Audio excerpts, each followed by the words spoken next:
What's good, friendlies and non-friendly ghosts? 21st anniversary. LOD is old enough to get legally crunk. We're going to be doing a JP playthrough, but we're also going to be comparing it to the international release of the game at the same time. Now, this is going to be doing OBS, so we'll see how it turns out. But before we get into all that hot jazz, we're going to phase into something else that is also exciting. We're going to the bonus game, which is only for the Japanese game. And this game is what a lot of people speculate on, is what allows you to extend your item bag, extend, quote unquote. It's going to be some ghetto footage, so bear with me. I'm gonna try to spruce it up, make it look as nice as I possibly can. Deal with me for what I got. So this is the item bag extension right here, and this is an actual item being stored inside your item bag. This is me showing you how to transfer it over, and to actually do that, you have to play through a side game of Legend of Dragoon. Let's not get this twisted. This isn't like some spin-off. This is part of the LOD package. It's in the official manual of the game. Kind of its own adventure game where you're playing as the boss and you're digging through, as you see here, and you're leveling up your character, you're getting stats, getting health, and you're looking for treasures, and you're building up your stats, and you're finding gold. But what's the most unique thing about this is it has a combat system. So like LOD, it's about timing, and every now and then you get like a sequence where you can do like a super attack. You can have a guard, and you'll see right here. So usually when your character is about to attack, he does like this arching backwards motion like that, and that's when you know that you're in range to actually connect with your move. But every now and then you get that exclamation point, and when you get that, that's your super signal, and you have to be like extremely alert to actually time that, because it happens very quickly. Then usually after you beat your boss, you get an item or gold or something, you save your game, go back to the main game, and then you go to the pocket station, and you could transfer whatever that you picked up in that world, and you could transfer it over to your main file. So that's the extended item bag for Legend of Dragoon, and that's when I talk about remasters and all the things that I think will be cool, like having an item storage box. It's actually in the game, but in a game in its own way. And so when we talk about remasters and all that stuff, this game always gets overlooked. So we can't just overlook this. That's what I'm trying to say, is it has some nice things in it that would be extremely convenient for the player to actually have. So the only way that you can play this game is by having an import PlayStation, an emulator, play it on a Vita or the PSP. I might as well tell you guys how I even got the Japanese version of the game to begin with. It's pretty simple. How a dunce like me was able to do it, then anybody could do it. So in order to actually play this game, you first have to have either a PS3 or a PS Vita or PSP, for the PlayStation Store. Now what you want to do to actually play this game, to get the Japanese version of the game, is you want to create a new account. And there's a lot of videos on this. I'm going to try to make it as simple as possible. You create a new account, and with that new account you set your settings to Japanese. Find a Japanese area code. It doesn't matter which one you pick.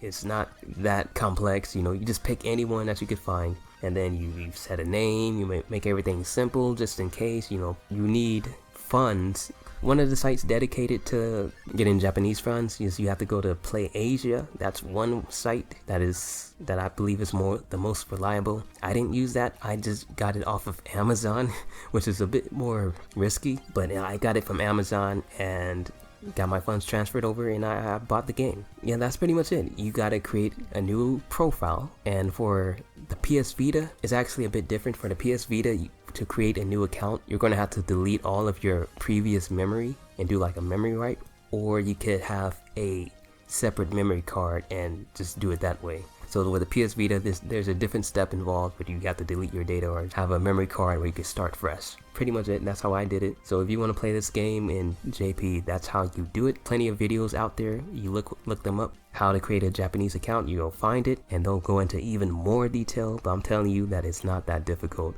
Now you may be asking, what's the point in going through all of this to play this game and to buy it again?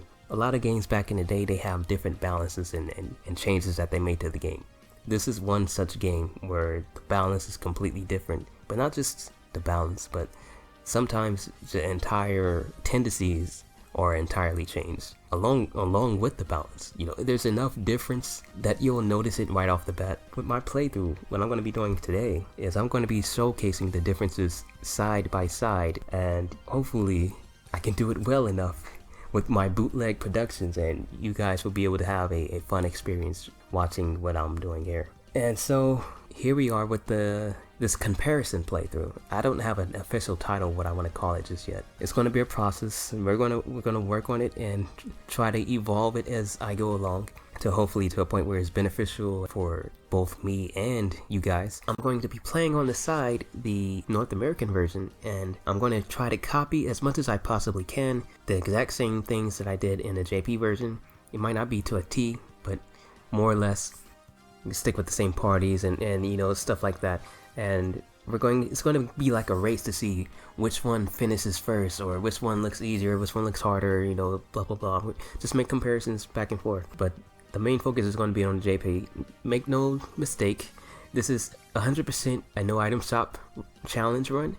I'm not focused on showcasing everything, I'm just enjoying the game, but going to be presented that way to you probably. And before we get started, we're about to get started right now. I'm going to run through what I'm going to call roadblocks that we have to look out for, because there are roadblocks and they're different for each game. Okay, let me explain this first. We're talking about the difficult bosses. Like, when I say roadblock, you're in a different category as far as where you can get stuck in the game, and I'm gonna grade them from low, medium, high, and then very high. Now for the North American version / international version, in chapter 1, as far as roadblocks, we have, I'm gonna say Django and Introvertedowl. And I'm gonna rank Django as a low, because he has a multi-hitting moves that you don't face up until that point. He hits relatively hard, and he has status effect that confuses you. And Introvertedowl, for the same reasons, just for magic, he's more consistent, I would say. I'm gonna give him another low. He has various stages that he goes through, and he can be tricky. Chapter 2, I'm going to say there's only one, and that's Linus. Low to medium. She's streaky in the sense that you can either bend her over, or she could be the one who's going to bend you over. You know, she's very moody. Chapter 3, a lot of people want to say what I don't want to say, and that's going to force me to say it. Grandjewel, which is what I don't want to say, and I'll give him a low by himself. As an entire area is a medium. People say that they get just butt stuck, and I hope that phrase never gets repeated ever again. Butt stuck. Oh my god. It's because you get trapped into an area that you can't leave. You can't restock your items. You're just stuck there with what you got. Lloyd, and I'll give him a low to medium, just like Linus. Pretty much the same reasons as Linus, but I'd say he's more on the inconsistent side. So, you know, slightly less than Linus. Portuguese armor, which is optional, so it's kind of cheating. And by far, I'd say this is a high. And I give it that because he hits like a truck on pretty much everything he does. And he's got tricks up his sleeve, the Divine Dragon, and the final boss. I give Divine Dragon a high. He's fast, he's quick, he's a lot of HP. Final boss, he has a lot of HP. No matter what you do, he's going to have something up his sleeve that's going to get you, just because he has so much time to get you. Moving on to JP. Now this is where things get dicey. And they get dicey because it's entirely different. Now hear me out when I say this. Chapter 1 in the OG game, everything in chapter 1 from top to bottom is a medium as far as being a roadblock. So we're just going to leave it at that. Chapter 2, I remember this specifically. The Virage, Get Rich, and Linus 2. Now that's... You may say that the Virage, is the cakewalk that I stomp my boots in every single time and never think twice about. That Virage is a nightmare. I give him a high to very high. And which makes sense is why he's so easy in the game in North America. It's because he's so damn hard in this version. Everything he hits is so much worse. He's quicker, he insta-kills you more. And let's say that his damage cap was like at 200 to 400 in North America International. His damage cap in JP is more closer to 1k to 1.5k, you know, and he's just consistently just instant killing you the entire time. He's way faster, he has more HP, you has less way to damage him because magic is nerfed. And to top that all off, I guess that's everything that needs to be said. He could give you status effects on top of that, you know, to top it all off. So yeah, let's say I'm gonna give you an example of what to expect when you play against him. You're likely, at the very least, to have 2 bodies falling in this fight. On average, you're more likely to have about 4 to 5. If you're getting, you know, the worst case scenario, which is very frequently, you're more likely to have 7 to 10 bodies falling down in that one fight. And by that point, you're not going to make it out of that alive. So moving on, the get rich, which is right after that, also a high, not a very high. Well, if you're like me and you forget to equip Hashiel before the fight, and you lose Hashiel, and that, you know, cutscene takes place and you can't equip him, so you're stuck, basically handicapped, that puts it to very high. So that was my experience, but I'm gonna say it's a high, just a regular high, because they hit, basically, I want to say they hit double, but you know, they're faster, they hit harder, way harder, they have more HP, you have less ways to hurt them, you're more dependent on using your Dragoons than anything else. To top it all off, they can instant kill you, not once, but they do it twice. And their super move basically one-shots anybody that it hits if they're not defending. So Linus 2, and you may be thinking, Linus 2? That's another curb stomp. Well, that's another difference. She's basically Linus 1 in North America. I think that's she's not quite that, but she's closer to Linus 1 in North America than she is not. So that's that. So moving on to Disc 3, I can't really remember Disc 3 all that much, but I'll say Kamui. I remember that very clearly. Kamui, I give him a low. But at least he's on the list because he has new moves, and he uses those new moves to his advantage, and he hurts. I can't really remember Disc 3 all that much, but I'll say Lloyd for sure. Lloyd, he's basically Linus in North America. That's the best way I could say. He's basically a harder Linus fight. A harder Linus 1. That's how I would explain that. And moving on, Disc 4, Chapter 4. I can't really remember much, so I'm losing my memory as the further I go. I want to say the Winged Executioners. Did I say that? Oh yeah, I forgot to say that in the North America. The Winged Executioners there as well. Because they're basically a slightly harder Giango fight for all the same reasons. And they're trickier. I put them in a JP as well, and I give them about the same ranking. Probably, if I were to give them a medium, in North America, I'd give them a high in JP. You know, just because they're better. I can't really remember. Then basically everything Divine Dragon doesn't need to be explained why that's there. He just you know, same with the final boss. Just picture all of them with a power up just the entire time. They all have power ups the entire time, and they're faster and they're cheaper. You know, so we're just going to get into this. We're going to get into this. So we got a lot to look out for on the wanted list. So it's not going to be a cakewalk. I expect a lot of these times I'm going to be going way faster in the North American version, just because it's going to be much easier. And you're going to see that for your own eyes, and I hope that I can present that to you in that exact way. So let's get into this, and hopefully you enjoy. And I won't be talking all that much. I'll just be like coaching, you know, throughout the sluggish parts, and you know, just coaching before bosses and after the bosses. But during the bosses, I'm going to be mouth set with the zipper. Anyways, let's get into it.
大隊長殿、こちらです。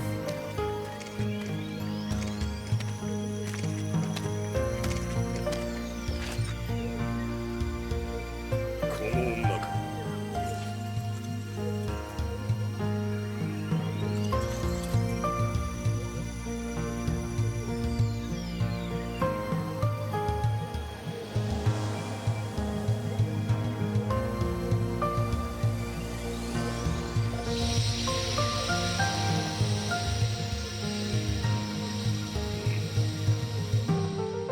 間違いない。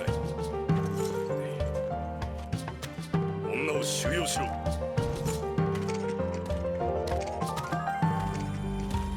何もここまでせず。ローエル皇帝陛下の特命である。あの娘、必ずや拘束せよ。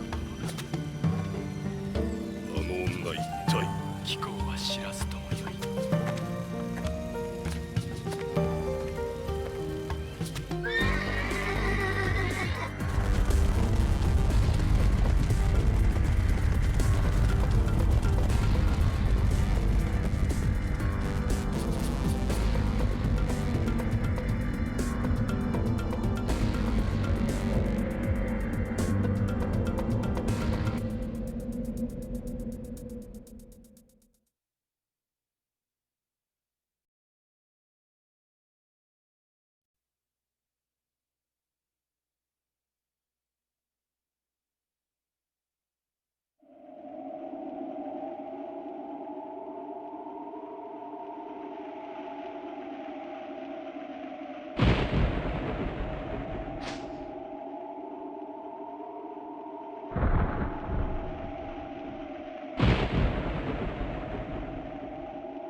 So as we have the first battle here, I will say this, that you won't see a difference until about the second battle. That is the only one that has anything changed, which is with the commander, I believe his name is. When he does his spell, instead of his spell doing 8 damage, it does less damage, but that's just because magic damage as a whole is nerfed. And that's the only difference up until that point. But once you get into the forest, that is when you start seeing things get wild. And you know, that's just about all I have to say for now. You probably won't hear again from me until we get to like Helena, and I'll point out another difference when we get there.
So here's something that may just be a bit of superstition, but in my experience, I feel like the computers are smarter in the Japanese game, because I feel like they always focus in on one person and they get the job done, you know, they do what they set out to do.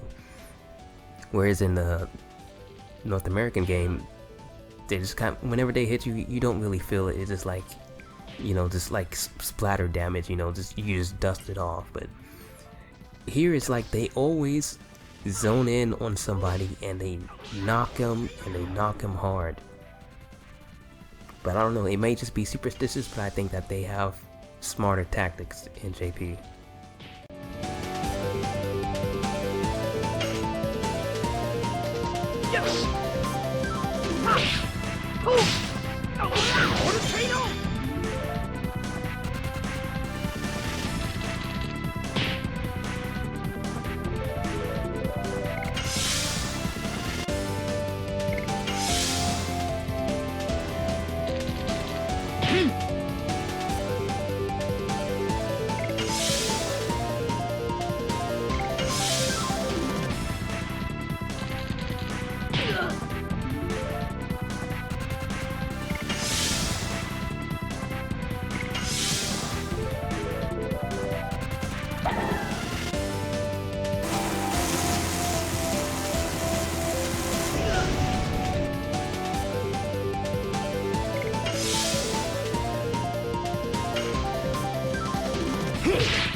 Okay, well, you notice that in the North American game, I've already made it to the boss fight.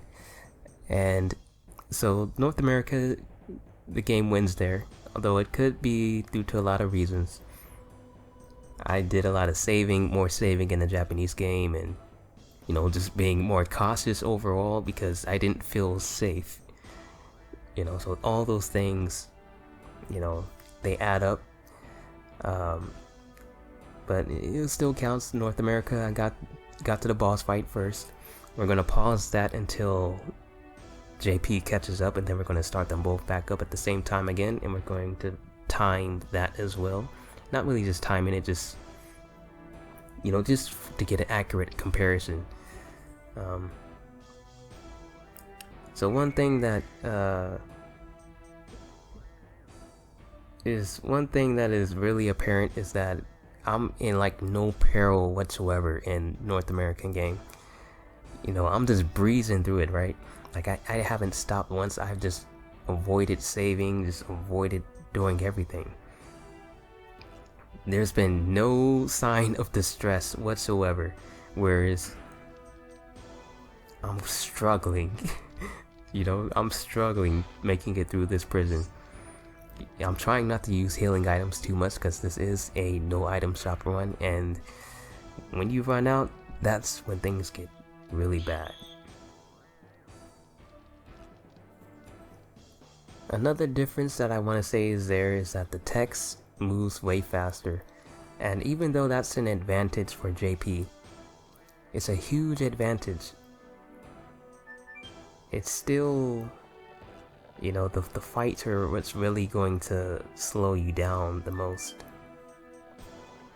But definitely, I think one of the best things for me, is if you like playing the game, you're going to get to the gameplay quicker, whereas in the NA game, it's going to take you longer to get to the game, but you're overall going to be getting through the game faster.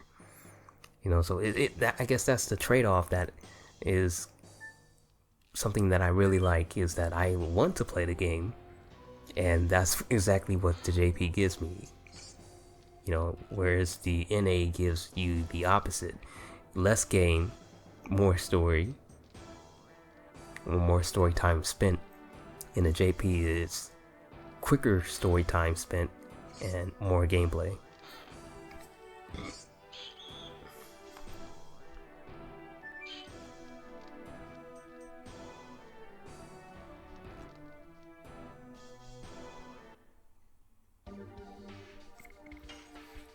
So if you haven't noticed by now, is that the guards are way stronger.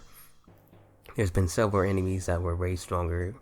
The Trent, if you go back to the forest area, he did 9 damage, whereas he did 3 damage, I believe, in the USA version.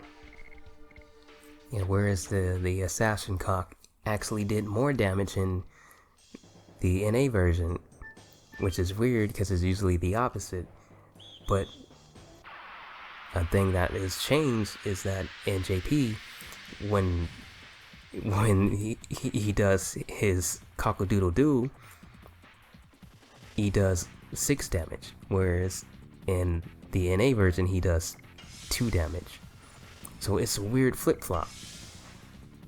And that's the kind of thing that I also need to mention, is that in JP, while magic is nerfed, there's magic and then there's like special magic, which is anything that isn't the item spells.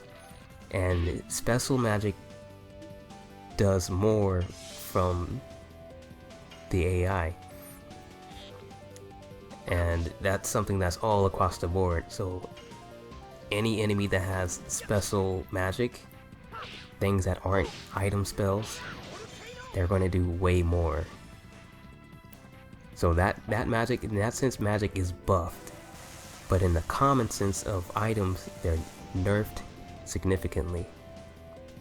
So that's a weird flip-flop, that he actually does less physical damage in JP.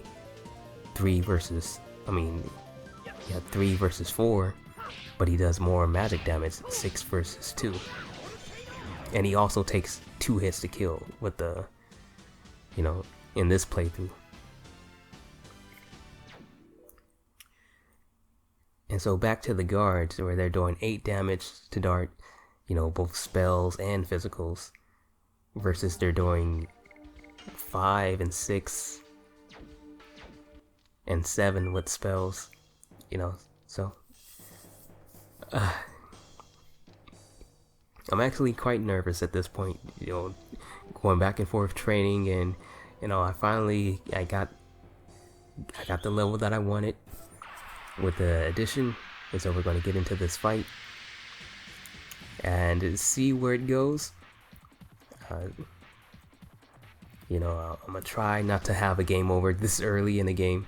Fruegel, he's not anything to play around with, but I'm gonna use the same strategy as was intended, and all I can say is there's definitely going to be a dramatic difference in what you see. So I'm gonna cut out here and let the story tell the rest. Let the footage tell the rest.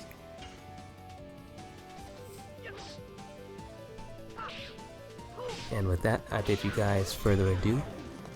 May peace be with, always keep your heads up, deuces, don't spells, adios, stay cool. If you like this content, be sure to show some love, but always be sure to show some love to the people that matter to you. This is ITOwl, and be cool, and hopefully I represent it well, and if not, I'll try to improve, and we'll try to make this work. And let me know if you like this, or if you don't like it, or if you think it's too much talking or too less. I'm not gonna do 10 minutes of talking at the beginning every single video, of course. It's going to be less than that. I'm gonna try to mix it up, make things fun, and add some interesting tidbits into it. And maybe you want to like more playthrough of the bonus game, I don't know what it's called, the boss antique shop, the game. If you want more of that, I could do more of that, and probably do a playthrough of that while I'm doing the intro. So just let me know, and the only way that I'll know is if, you know, you let me know. That's the only way that I'll know, and that's the only way that I'm going to do it. But I'm gonna just make my best decisions, and you know, hopefully you guys enjoy the rest of this fight. Be cool, and I expect to make these at about once a week. We'll see. You know, I'm just starting off, you know, maybe I'll get faster. And let me just slide on out real quick, and peace.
やっ